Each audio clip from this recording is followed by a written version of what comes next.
Hi, kids. So, if you would ever like to use a physics pickup line, and let me tell you, see this means I'm married. It worked.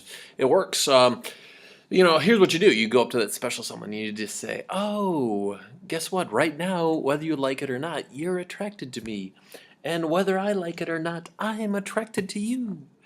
And that's how gravity works because any two objects that have mass, they will be attracted to one another.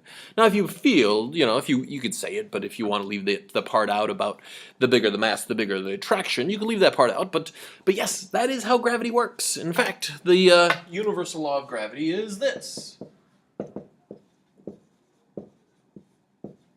Now, just so you're aware, a couple things. If you look on the equation sheet, you'll see it's written like this. M1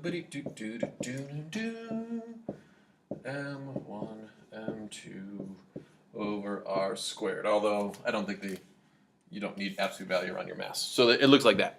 The reason it looks like this is, remember, they want you, meaning the College Board. The College Board is going to want you to find the direction of the force by drawing a free body diagram, which we're going to do anyway because that's always our first step, is to draw a picture. But if you take a look with this. Okay, so let's say, for example, that we are talking about, here is the Earth, and here is you. Now, that's not you drawn to scale, although some of you, I bet, as far as how you picture yourself, maybe that is drawn to scale. I don't know. But anyway, there's you, okay? And if, just so you guys are aware, if I was to do this, okay, if I was to plug in G, which is 6.67 times 10 to the minus 11th, okay, and some other units there. M, I like to write it big M, so that because most of the time you have a big M, in this case, the Earth. You're going to plug in the mass of the Earth times your mass, okay, divided by R. Now, what is that R? Well, that would be, it's that R. It's between the center of the two objects. Essentially, in this case, what is the radius of the Earth, okay? If you were to do that, okay, just so you realize, you would get the same thing as this, okay, where on the Earth's surface, this is equal to 9.8. Well, how could that be 9.8? If you guys take a look, that means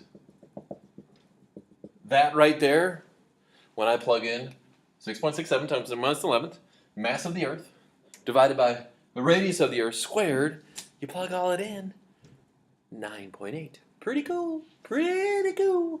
But that is going to be the case, okay? That's why it comes out to be that. But you are going to have problems, and I want to make sure you guys understand this G right here. Okay, what does that stand for? It stands for, well, first unit, we called it the acceleration due to gravity, but we can also call this the gravitational field, okay? So like this would be the gravitational strength would be 9.8, okay? The gravitational field would actually also include that direction piece, which points towards whatever it is. But this is what's kind of important as far as like making sure you guys can do this, because there are going to be questions where it's like, hey, you might have a question where it's, you're on the space station. Here is, I don't know, there's the space station. For some reason it looks like a TIE fighter, but that's okay. You're on the space station, okay? And, a lot of people think, oh, the reason I float around the space station is because there's no gravity there. No. There's Marissa definitely Katz, gravity please there. report to room 2400. Marissa Katz to room 2400. Any students or staff members who have not yet taken a photo ID, please report to room 5024 or 2416 to have a picture taken. Okay, all right. Sorry, and then we're back. Yeah, so go get your ID taken, all right? But anyway, back to our TIE fighter space station. A lot of people think, oh, the reason the reason that you float around is there was no gravity there. And then you could follow up with the question, well, why does it rotate around the Earth? Because there's gravity. Yeah, that doesn't really make sense, does it? Well, no, because the reason they float around is because they are accelerating at exactly what G would be at that point. So they're actually falling. They're going to be free falling. It's just that they're free falling around the Earth rather than into the Earth.